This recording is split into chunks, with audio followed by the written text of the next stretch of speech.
Dallas'ın puslu sokakları. Frank, Jonathan, kuş avcıları. Ne yapıyorsunuz burada? Silah yapacağım. Ne yapacaksınız bu silahla? Kuş avlayacağız. Kuş avlayacaksınız yani. Evet. Ben kimim biliyor musun? Dallas Kuşlar Cemiyeti Başkanı Sheriff Richard'ım. Şerif Richard mı? Evet. Sizi tutukluyorum. Adın ne senin? Frank. Senin? Jonathan. Thomas. Ekip aracı gelsin. Götürüyoruz.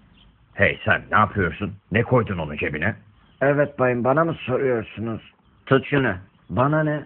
Niye tutmuyorsun? Suç aletini neden ona verdin? Benim hiçbir alakam yok. Ben Iron Bridge'e gezmeye gidiyordum. Bu adamı da tanımam zaten. Suç ortağı değilsin yani. Hayır Şerif, Tanrı şahidimdir. Bu zenci benim vaftiz kardeşim ama 15 yıldır görüşmüyoruz. Bugün karşılaştık. Az önce bu suç aleti senin elindeydi. Şerif, bu cetveli okula götürüyordum. 20 yıl sen yiyeceksin, 20 yılda sen yiyeceksin. Tanrı, büyük annem beni öldürecek.